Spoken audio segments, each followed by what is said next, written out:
وقيل للذين اتقوا ماذا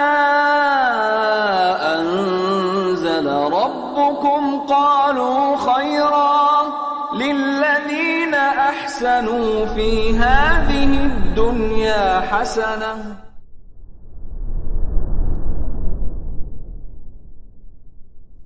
Masih berkaitan dengan tayamum dan tayamum fi safar, tayamum ketika safar. Bismillahirrahmanirrahim. Alhamdulillahirabbil alamin. Wassalatu wassalamu ala nabiyyina Muhammadin wa ala alihi wa sahbihi ajma'in. Allahumma 'allimna ma yanfa'una wanfa'na bima 'allamtana innaka antal alimul hakim. Qala al-Imam an-Nasa'i rahimahullah fi kitabih al-Mujtaba fi Sunan Nasa'i as-Sughra. Bab tayammumi fi safar. Bab ke-196. Bab tayammum di safar.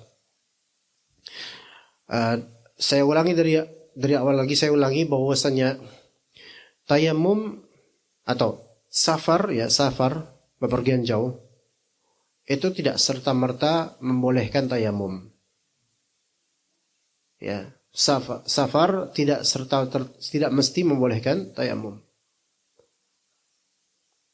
Adapun pemutlakan tayamum di safar dalam hadis-hadis Nabi SAW itu karena di zaman itu sulitnya menemukan air ketika safar. Berbeda dengan zaman sekarang yang air, apalagi di negeri Indonesia, beda dengan negeri Jazirah Arab. Di Indonesia di mana-mana air banyak. Bahkan sekarang air diperjualbelikan di mana-mana. Ya. Hukum tayamum tetap berlaku memang, tapi dengan kriterianya gitu loh. Enggak mentang-mentang safar langsung tayamum. Enggak, kalau ada air enggak boleh tayamum. Jadi tayamum hukum asalnya ialah karena ketiadaan air atau ketidakmampuan untuk menggunakan air. Bukan karena safar. Ya, baik. Di sini katakan akhbarana Muhammad bin Yahya bin Abdullah qala hadatsana Yaqub bin Ibrahim qala hadatsana Abi an Salih an Ibn Shihab قال حدثني عبيد الله ابن عبد الله بن عتبة رحمهم الله جميعا عن ابن عباس عن عمار. Ya, di sini hadis dari Ammar, sahabat Nabi yang masyhur, ya, yaitu Ammar bin Yasir, yang kita tahu keluarganya ya jadi korban keganasan kaum musyrikin. Radhiyallahu anhum jami'an. Ini hadis ini akan berulang-ulang beberapa kali nanti insyaallah. Arrasa Rasulullah SAW bi ulatil jayshi wa ma'ahu Aisyah wa zawjatuhu.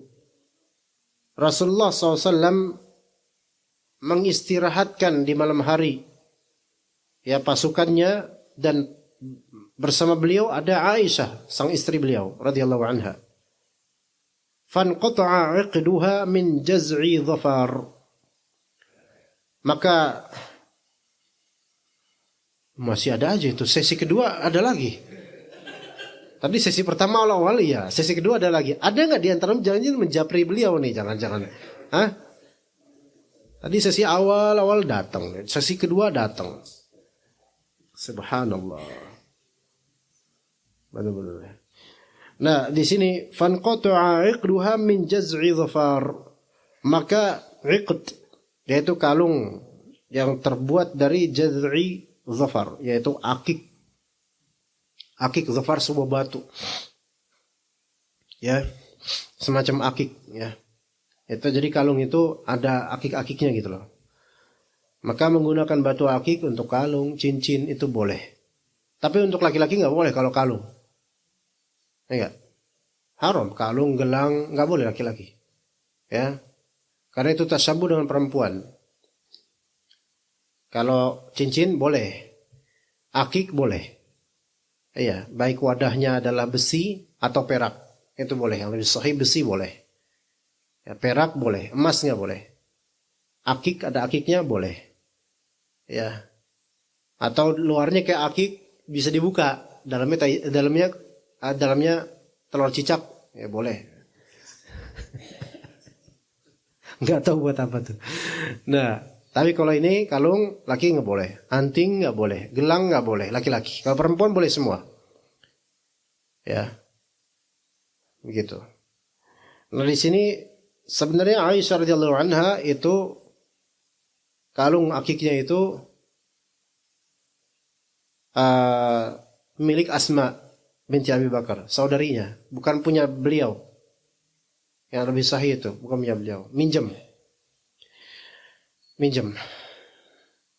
Dan ini kan perhiasan yang sifatnya tidak zahir boleh dipakai untuk safar bagi perempuan selama tidak dizahirkan. Ya, perhiasan yang disembunyikan, bukan zahir. Perhiasan zahir itu apa? Perhiasan zahir itu apa? Seperti cincin, biasa cincin pernikahan itu zahir nggak apa-apa.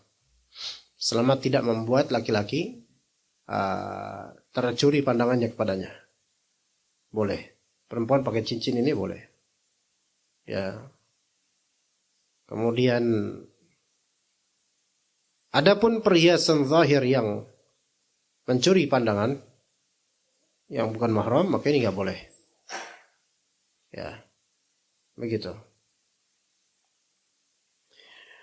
Perhiasan yang sifatnya tidak zahir seperti anting, cincin, kalung, gelang, maka itu nggak boleh dizahirkan. Maka Aisyah ketika itu memakai tapi nggak ditampakkan. Dan bolehnya seseorang meminjam perhiasan orang lain. Bolehnya seseorang meminjam perhiasan orang lain itu boleh. Selama tidak mengaku-ngakui itu punya dia. Ya. Itu boleh tapi jangan ngaku punya dia. Boleh. Misalnya seorang laki-laki mau datang ke calon mertua atau calon istri ya. Kemudian naik mobil Pajero Sport. Gitu. Gitu ya. Bukan gokar sih, dia naik mobil. Wah, kemudian ke rumah calon mertua, mobilnya Pajero. Masya Allah, ditanya, berapa pajaknya Pak? Berapa pajaknya Mas? Kamu kok punya mobil gitu? Ya pajaknya ada Pak, saya gak enak ngomongnya takut ujub. Ini, udah bohong ini. Udah mengesankan soalnya dia yang punya, maka jangan, gak boleh. Berhias milik orang lain untuk dianggap dia memilikinya, ini suatu kepalsuan, maka nggak boleh. Ya, nggak boleh seperti itu. Tapi kalau cuma berhias doang tanpa mengklaim atau tanpa memberikan indikasi bahwa itu milik dia, klaim dia, nggak, itu nggak apa-apa. Tanpa itu nggak apa-apa. Ya, seperti Aisyah radhiyallahu anha. Fahubisan nasu ibtigha'a 'aqliha dzalika hatta adha al-fajr. Namun kan kalung itu kemudian jatuh. Maka orang-orang pun disuruh berhenti dulu untuk mencari kalung tersebut. Kalung atau gelang tersebut sampai ada waktu fajar, waktu subuh datang. Walaysa ma'an nasi ma'un. Dan orang-orang enggak kedapatan air habis, perbekalan habis.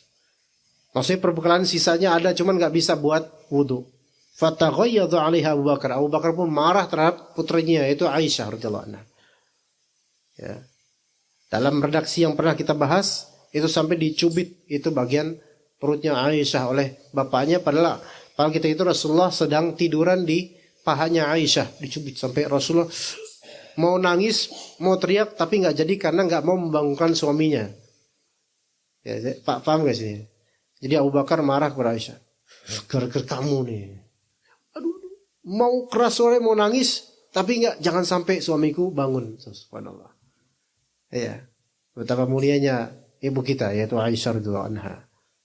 Ya, menjaga supaya suaminya nggak bangun. Ya, supaya nggak mengganggu tidur suaminya. Kalau kita menjaga supaya suami nggak bangun, karena apa coba? Ya Pak, karena apa? Bapak biasanya gimana Pak? Kalau lagi tidur di rumah, anak berisik, istri antum gimana? Nah, jangan berisik. Ntar babe bangun. Soalnya kalau babe bangun, ruwet, males. Nah gitu kan. Ya. Walaysa ma'ana sim. Kemudian habas, kata Abu Bakar kepada Aisyah, habastin nas walaysa ma'humna. Gara-gara kamu nih. Kamu bikin orang-orang enggak terusin perjalanan gara-gara kamu dengan kalung itu. Ya teledor sih gitu. Walaysa ma'ahum ma, mereka nggak punya air sekarang, repot nih. Fa anzalallahu azza wa jalla rukhsatal tayammumi bis-sa'id. Allah Ta'ala kemudian menurunkan rukhsah, yaitu keringanan untuk tayamum dengan debu atau tanah. Maka kemudian ketika Rasulullah sudah bangun, faqamal muslimun ma'a Rasulullah SAW. Kaum muslimin dan Rasulullah SAW kemudian mereka bergegas melakukan ini. Fadarabu bi aidihim al-ard. Mereka kemudian darabu bi aidihim, memukul tanah, memukul bumi ya, dengan tangan mereka. Tsumma rafa'u aydiyahum, mengangkat ya hasil dari pukulan mereka terhadap tanah. Walam yanfudhu minat turabi syai'a. Dan di sini mereka tidak menyisakan sedikit pun dari tanah. Artinya maksudnya kayak tanah itu semuanya udah ada di tangan-tangan mereka gitu maksudnya. Famasahu biha wujuhahum wa aydiyahum ilal manakib. Dan mereka kemudian mengusap wajah-wajah mereka dengan tangan-tangan mereka. Dan tangan-tangan mereka juga diusap ilal manakib. Jama' dari mankib. Mankib itu semacam pundak. Tayamum sampai sini. Tapi nanti akan kita akan tahu bahwa lafal ilal manakib ini lafal yang diperdebatkan. Ya. Wa min butuni aydihim ilal abad, dan juga dari nih, jadi masahul ini tangan ke manakib sini. Ini manakib, kemudian tangan bawah butuni aydihim, bagian bawah tangan ke sini. Itu tayamumnya dalam riwayat ini. Ya. Seperti itu. Antum pernah dengar gak kayak gini? Tahunya kan sini atau sini kan. Nanti akan ada reaksi yang menunjukkan itu. Nanti kita lihat apa sih tahqiqnya gimana sebenarnya. Bab ke-198, al-ikhtilaf fi kayfiyati tayammum. Perbedaan dalam masalah tata cara tayamum. Kayak gimana perbedaannya? Kata An-Nasai rahimahullah, akhbarana Al-Abbas bin Abdul Azim Al-Anbari قال حدثنا عبد الله بن محمد بن أسماء أنه قال حدثنا جويرية عن مالك عن الزهري عن عبيد الله بن عبد الله بن عتبة أنه أخبره عن نبيه عن عمر بن ياسر. Ini juga hadis Ammar bin Yasir kayak tadi. Apa kata beliau radhiyallahu anhu? Tayammamna ma'a Rasulillah sallallahu alaihi wasallam biturab. Kami telah tayamum dengan tanah, dengan debu bersama Rasulullah sallallahu alaihi wasallam. Famasahna biwujuhina wa aidina ilal manakib. Kami mengusap wajah kami dengan debu itu dan tangan kami menuju ke pundak ini, ke ini, manakib. Ini mankib. Mankib ini bagian pundak bagian sini. Apa ya bahasanya? Engsel sinilah. Ini manakib. Bahu sini. Engsel ini. Bagian sini. Ya, itu mankib. Ya, itu riwayat dari Ammar bin Yasir juga, ya. Namun nanti akan ada tahqiqnya insyaallah, akan ada kepastiannya. Nah, bab 198 dalam Sunan Nasa'i, nau'un akharu min at-tayammumi wan nafkhi fil yadain. Ini ada tambahan tata cara lagi ya dalam riwayat Umar.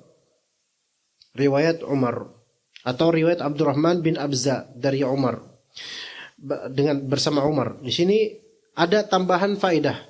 Kalau tadi dua hadis yang pertama tadi, hadis Ammar bin Yasir, itu di situ ada tambahan faedah bagi kita adalah bahwa tayamumnya itu dari tangan sampai ke mankib atau ibat, yaitu ketiak di sini, ini debunya di sini gitu loh. Itu dulu, itu safe dulu, dan itu semua hadisnya sahih sebenarnya. Namun nanti kita pastikan. Kata An-Nasai rahimahullah, akhbarana Muhammad bin Bashar, qala haddatsana Abdurrahman, qala haddatsana Sufyan an Salamah. Ini nanti poinnya ada di Salamah, perawi namanya Salamah. An Abi Malik wa an Abdullah bin Abdurrahman bin Abza. An Abdurrahman bin Abza. Qala kunna 'inda Umar. Ini hadis yang berbeda daripada hadis Ammar bin Yasir yang tadi kita sebut. Ini beda hadisnya. Kunna 'inda Umar. Kita waktu itu bersama dengan Umar bin Al-Khattab. Fa'atahu rajulun. Ada seorang mendatangi Umar. Kemudian orang itu berkata, "Ya Amirul Mukminin, wahai Amirul Mukminin, rubbama namkuthu syahran aw syahraini, atau rubbama namkuthu syahra aw syahraini wala najidul ma." Wahai Amirul Mukminin, Saya minta fatwa engkau coba. Gimana kalau misalnya kita bertahan dalam waktu sebulan 2 bulan kita enggak menemukan air? Gimana wahai Amirul Mukminin?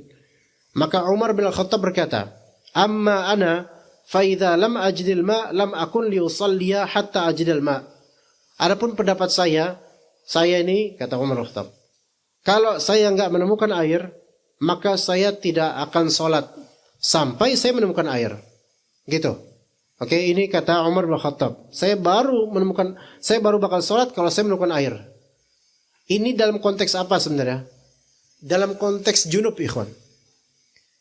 Bukan dalam konteks hadas kecil. Seperti tidur, kentut, BAB, kencing, makan daging unta. Bukan, itu hadas kecil semua. Kalau hadas kecil, wallahu alam, Umar sama seperti seluruh sahabat lainnya, yaitu tayamum. Tapi kalau hadas besar, sepertinya Umar bin Khattab di sini memaksudkan hadas besar. Kalau hadas besar kayak junub, dan orang-orang Arab ketika itu ya sering junub, gimana? Ya sering junub. Ya biasa, junub itu biasa. Ya sebagian kita juga gitu loh. Kan sebulan 2 bulan, ya biasanya bakal junub gitu loh. Tapi nggak ada air. Adapun saya kata Umar, saya tidak akan sholat sampai saya nemuin air baru saya sholat karena saya junub. Wallahu alam, sepertinya beliau di situ saat itu punya pandangan bahwasanya tayamum tidak bisa menangkal junub, gitu loh, paham nggak? Jadi orang junub harus mandi junub, nggak bisa tayamum. Itu sepertinya beliau maksudnya begitu. Maka berkata Ammar bin Yasir. Nah, Ammar bin Yasir pun datang. Ammar bin Yasir pun kemudian mulai angkat suara. Ya Amir, atadhkuru ya Amirul Mukminin. Wahai Amirul Mukminin, wahai Umar bin Khattab, pemimpin kaum mukminin. Saat itu Umar bin Khattab sebagai khalifah. Rasulullah sudah wafat, Abu Bakar sudah wafat. Apakah engkau ingat? Haitsu kunta bimakani kadza wa kadza wa nahnu nar'al ibila fata'lamu anna ajnabna. Wahai khalifah, engkau ingat gak waktu itu kita kan pernah di sini gitu. Waktu itu karena pernah di suatu tempat, kita ketika itu sedang menggembala unta. Kemudian engkau tahu bahwasanya kita sama-sama ketika itu lagi junub dan gak ada air. Kita waktu itu lagi junub kan Umar, dan gak ada air kan. Maka kemudian dikatakan di sini, na'am. Ya. Berkata di sini Ammar bin Yasir, masih Ammar bin Yasir. Na'am. Amma ana fatamarragtu fit turab. Kalau saya ketika itu, Ammar bin Yasir, saya ketika itu kan nggak tahu nih kita junub.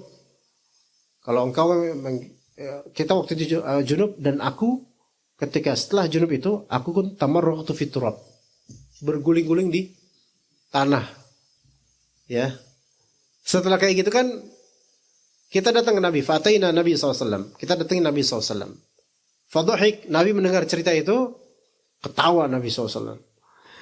Maka kata Nabi SAW, in kana as-sa'idu lakafika. Kalau emang itu kamu bergulung-gulung di tanah, sebenarnya itu sa'id, tanah. Itu udah cukup buat kamu begini nih. Nabi pun mencontohkan, wa daraba bi kaffaihi al-ard, gini.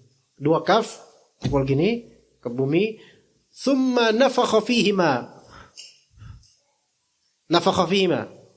Yaitu Rasulullah SAW mencontohkan ditiup keduanya, ditiup kedua tangan ini, thumma masaha wajhahu wa ba'da dhira'aihi. Kemudian beliau SAW mengusap wajahnya dan sebagian dari dhira' hastanya. Begini. Gitu. Ini riwayat ini seperti itu. Maka berkata Umar berkata setelahnya, setelah mendengar cerita dari Ammar bin Yasir, ittaqillah ya Ammar, takutlah kamu kepada Allah ya Ammar. Maksudnya takutlah kamu kepada Allah terhadap apa yang kamu ceritakan. Itu benar gak kayak gitu? Maka kemudian Ammar bin Yasir kan tahu ini khalifah gitu loh. Beliau juga enggak mau menurunkan derajat Umar bin Khattab. Ya Amir Mukminin, in syi'ta lam adhkurhu. Ya wahai onje gitu loh, kayak onje wahai khalifah. Ya kalau jenengan mungkin keberatan ya saya enggak bakal nyebut tadi. Maksudnya apa? Gini, Umar bin Khattab ketika ditanya oleh seseorang, kan minta fatwa. Umarnya ulama, pemimpin gitu loh, di tengah masyarakat. Ketika ditanya, beliau kemudian berfatwa menurut saya kalau misalnya kamu junub, kalau misalnya saya junub, saya tidak akan sholat sampai saya menemukan air, karena menurut Umar di situ ketika itu orang yang junub tidak bisa ditanggulangi junubnya dengan tanah, melainkan dengan air. Ternyata Ammar bin Yasir angkat suara, begini wahai Umar, begini wahai Khalifah, yang sahih begini. Kan kita pernah waktu itu lagi junub bareng, jangan pahami jelek ya, junub bareng jangan pahami jelek, afwan ya. Itu maksudnya sama-sama ketika itu ada beberapa saat junub. Kemudian saya ketika itu berijtihad, yaitu kan pakai turab. Ya tapi saya kan karena junub, kalau misalnya wudu kan mungkin ini jelas itu ya. Tapi kalau junub kan seluruh tubuh mandinya harusnya gitu kan. Maka saya mandikan diri saya dengan tanah dengan cara guling-guling gitu loh. Terus ketika itu saya tapor ke Rasulullah, Rasulullah nyalahin saya. Yang benar adalah sama persis dengan tayamum biasa gitu loh. Dengan cara yang tadi, pukul, tiup, wajah, tangan gitu. Ya, begitu. Maka Umar kaget, ini kok beda sama pendapat saya. Malah ini nyeritain kisah yang dulu, dan gak ingat Umar ketika itu, gak ingat kisah itu. Ittaqillah ya Ammar, takutlah kamu pada Allah. Jadi kayak Umar kan kenceng kalau. Maka Ammar, oh ya jihad ya, kalau misalnya afwan nih kalau berkeberatan nih, gitu maksudnya. Artinya Ammar ini khawatir Umar bin Khattab itu marah karena sebagai pemimpin beliau dilawan atau ditentang terang-terangan gitu loh maksudnya. Maka kemudian Umar bin Khattab kan legowo kemudian, la. Lakin nuwallika min dzalika ma tawallaita. Ya, tapi ya maksudnya di sini enggak, saya enggak marah kok, enggak marah. Hal ini saya serahkan kepada engkau wahai Ammar. Paham enggak maksudnya? Yaitu Umar bin Khattab, mungkin antum benar, saya percaya sama antum. Ini cerita ini saya serahkan kepada antum gitu. Jadi Umar bin Khattab juga enggak berani menyalahi Ammar bin Yasir yang meriwayatkan langsung dari Rasulullah SAW. Begitu maksudnya. Ya, Pak. Ya gimana?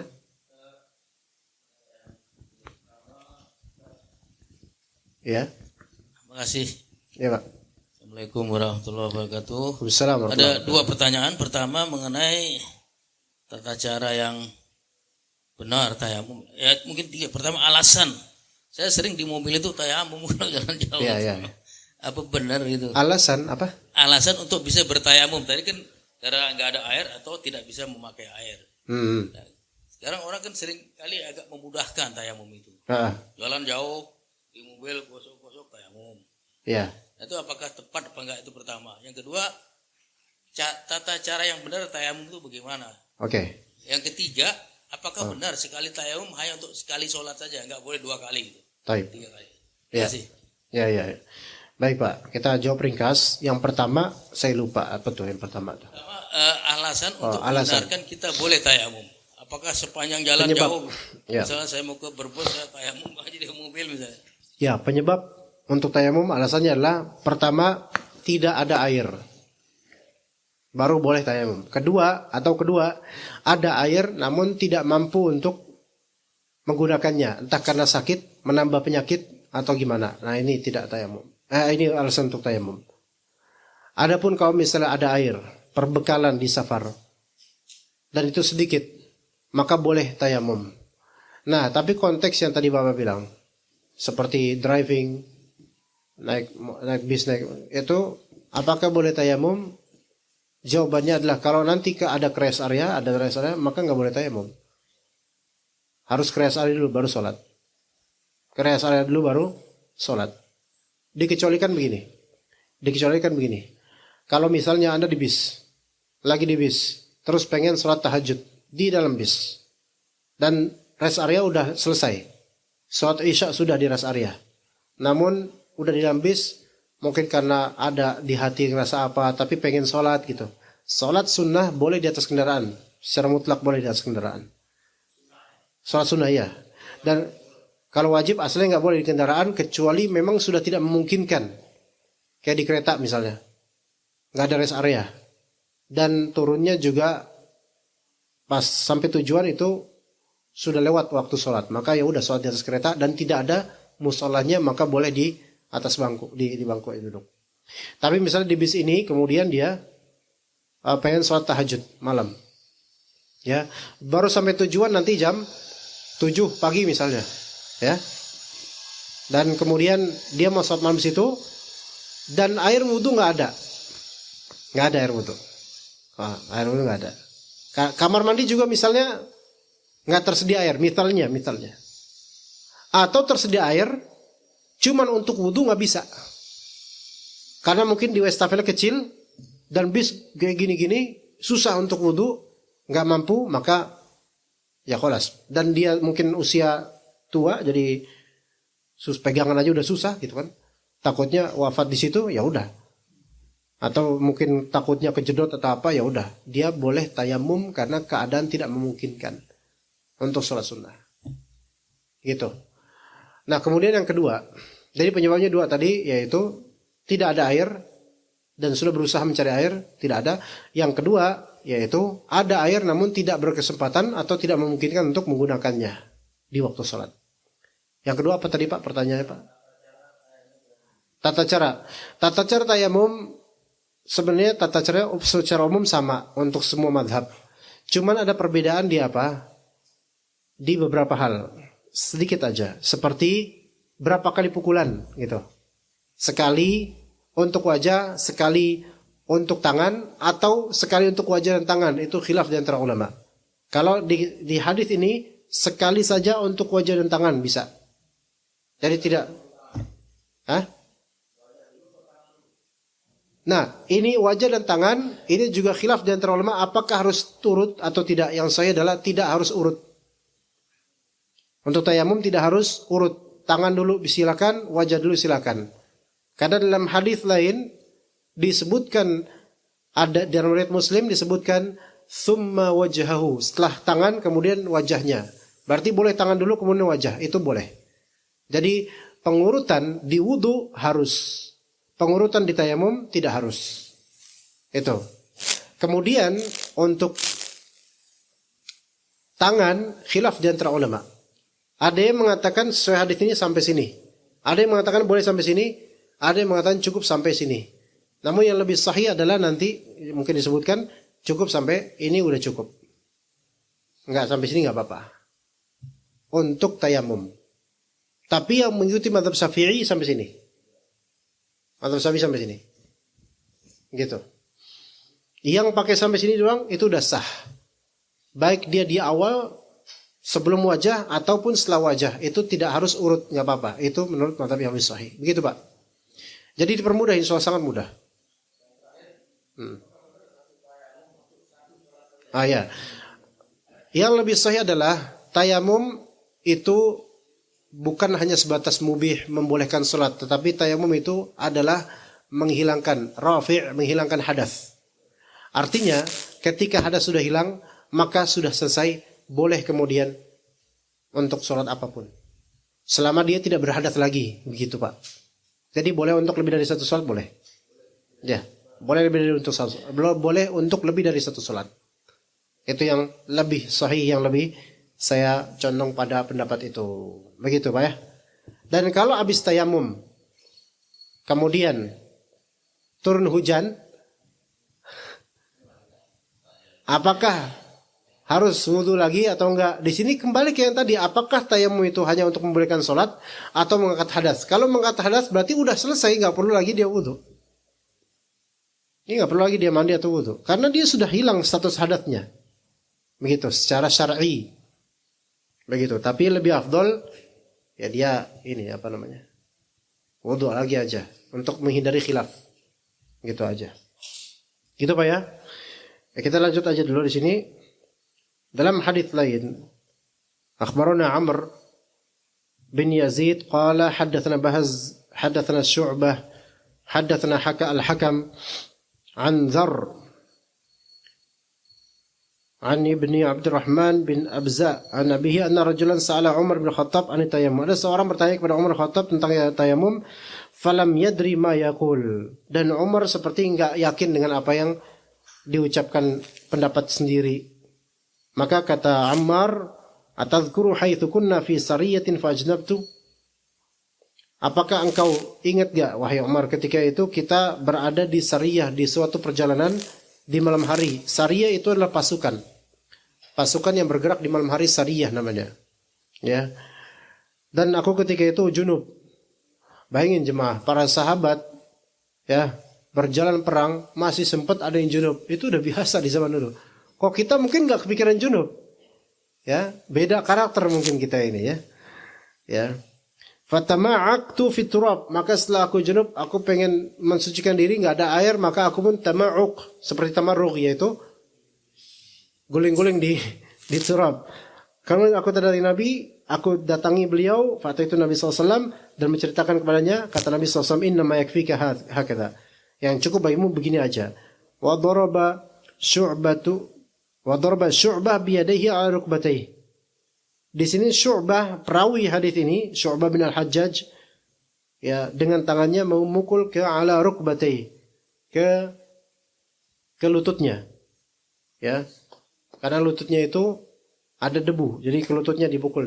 Jadi debu nempel di lututnya. Kemudian wa nafakha fi yadayhi wa masaha bihima wajhahu wa kaffaihi marratan wahidah. Di sini riwayat, dan ini akan dipakai oleh kita, mengusap dengan kedua tangan yang sudah di ini wajah dan kedua telapak tangan saja. Sekali saja dulu, sekali.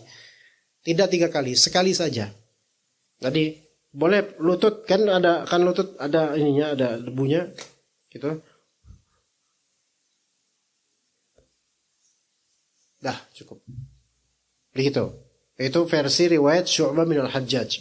Kemudian versi lain atau riwayat lain, akhbarana Ismail bin Mas'ud, haddatsana Khalid, haddatsana Syu'bah lagi, anil Hakam, sami'tu Dzarran yuhadditsu an Ibni Abza an abihi qad sami'u al-Hakam min Abdurrahman qala ajnaba ar-rajul. Ada seorang sedang junub. Kemudian fa'ata Umar, datang kepada Umar.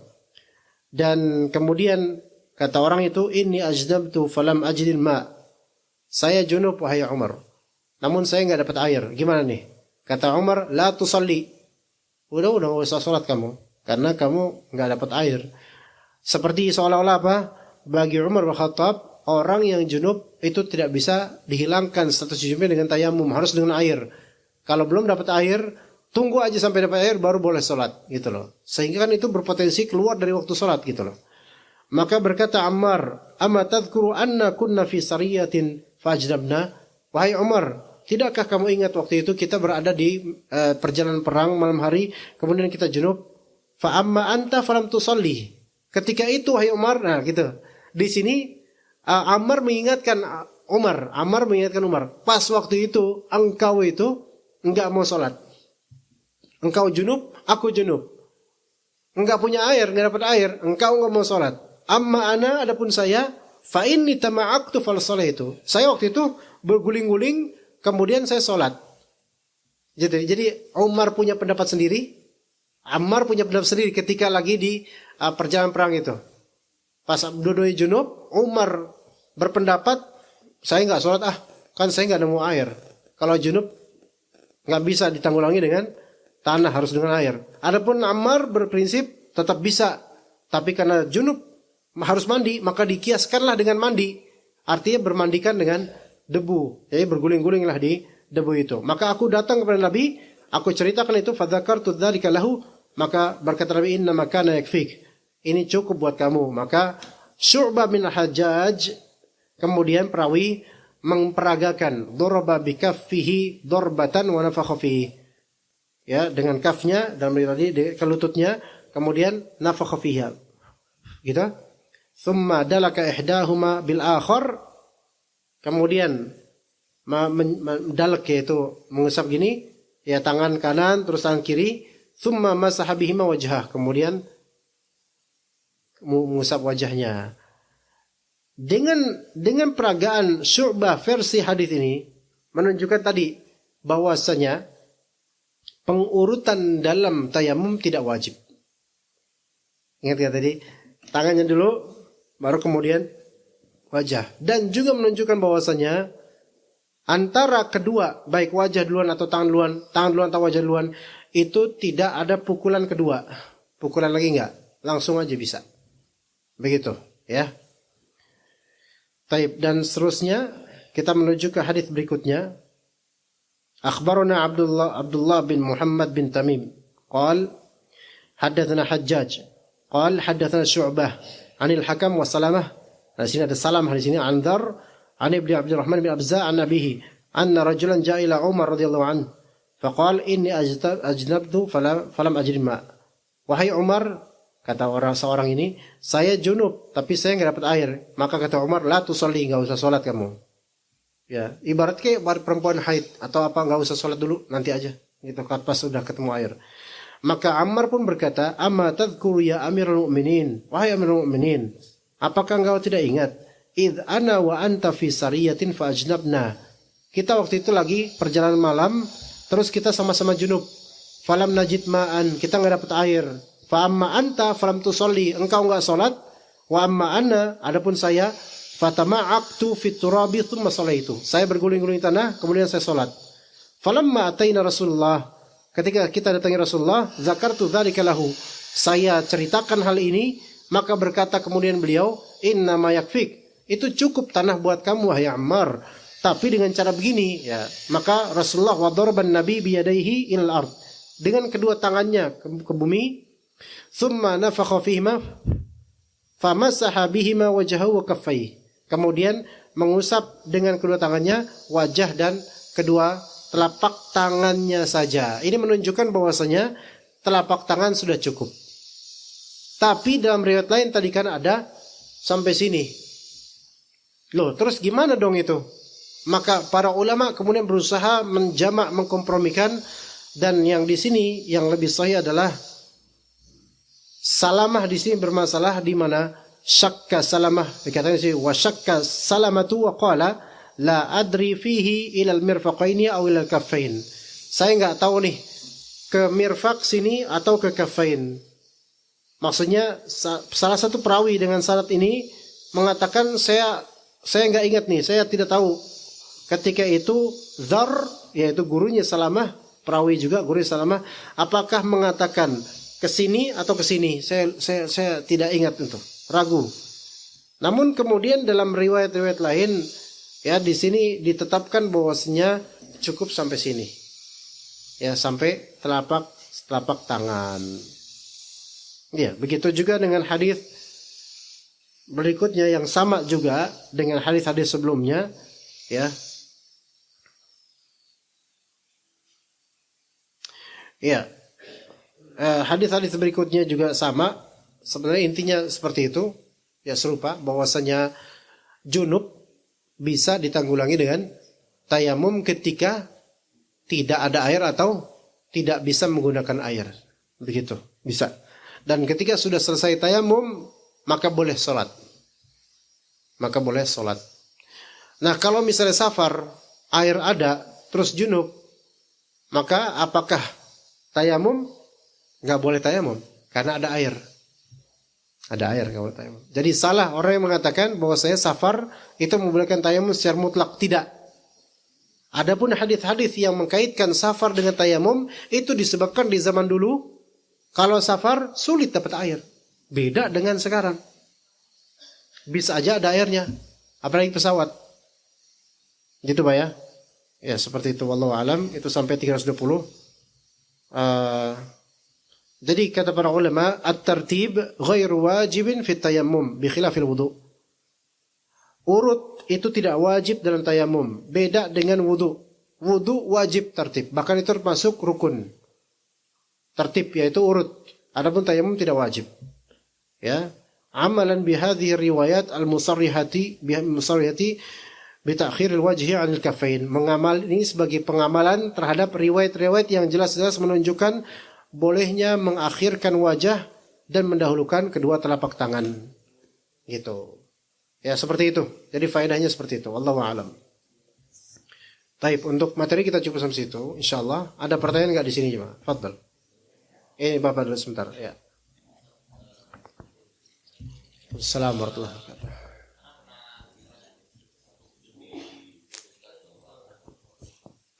Bismillahirrahmanirrahim. Assalamualaikum. Ana pernah lihat satu penjelasan dari seorang ustadz mengenai tayamum, bahwa tayamum itu memang kita harus debunya itu nampak gitu Ustaz, sehingga waktu itu beliau memperagakan dengan menggunakan kayak bedak gitu Ustaz. Bedak ya. Nah, jadi apakah memang sampai harus kita melihat ada debunya, atau memang kita menempelkan tangan itu entah di dinding atau di media-media lain yang memang debu nggak kelihatan Ustaz. Ya. Assalamualaikum. Assalamualaikum warahmatullahi wabarakatuh. Ada beberapa ulama yang mengatakan bahwasanya yang kata Allah, ini pahami dulu perkataan Allah Subhanahu wa taala, fatayammamu sa'idan thayyiba. Maka tayamumlah kalian dengan sa'id yang baik. Sa'id itu ma yas'udu 'alal ard. Apa yang yas'ud itu naik di atas permukaan bumi. Berarti tempat ketika atau bagian atau benda kita pukulnya itu boleh di manapun selama itu memang nempel di bumi. Selama nempel di bumi. Lantai di bumi. Kemudian tembok di bumi, kaca di bumi. Ini boleh, batu di bumi. Namun ulama berbeda pendapat mengenai apakah disyaratkan harus berupa turab yang ghubar atau bukan ghubar. Maksudnya gini, apakah yang penting nempel bumi aja plek gitu, walaupun nggak kelihatan ada turab, kita sah, atau harus ada nempel? Itu khilaf di antara ulama. Ustadz yang menjelaskan tersebut, jangan-jangan saya, benar nggak? Amirul Mukminin, Umar bin Khattab, Ustadz Ammi, dan itu benar. Ana juga sependapat dengan beliau dalam masalah ini. Artinya harus berubah ghubar, yaitu yang kelihatan. Karena ghubar itu seperti bubaran. Bubar, asalnya ghubar kan. Dari bahasa Arab, bubar itu dari bahasa Arab. Ghubar itu adalah tanah yang kalau antum tiup, dia bubar. Kayak orang habis upacara, ditiup sama angin topan, bubar dia. Kan itu.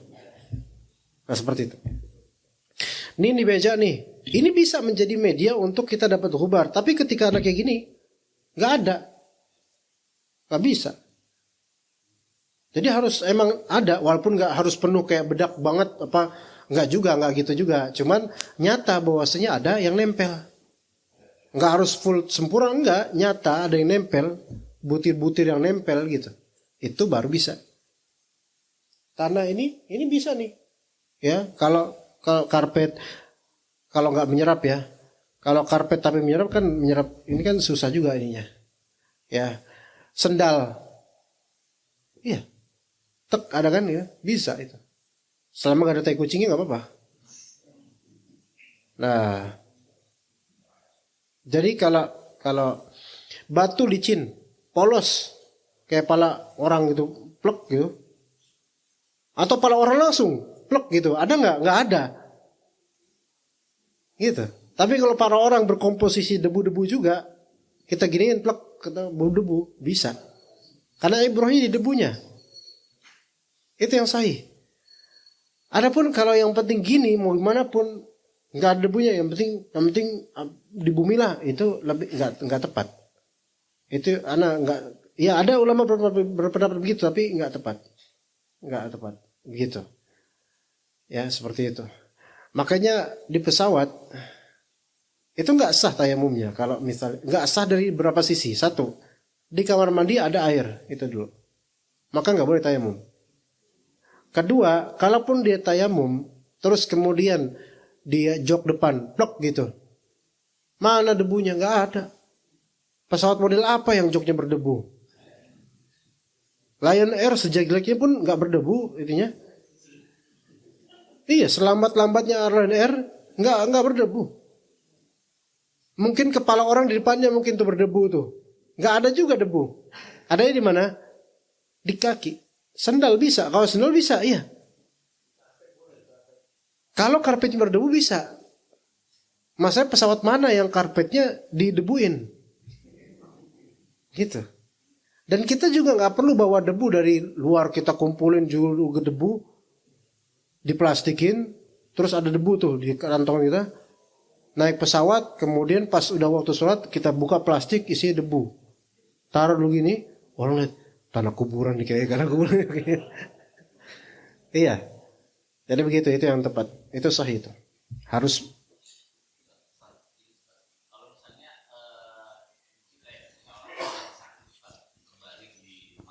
Iya. Iya. Iya.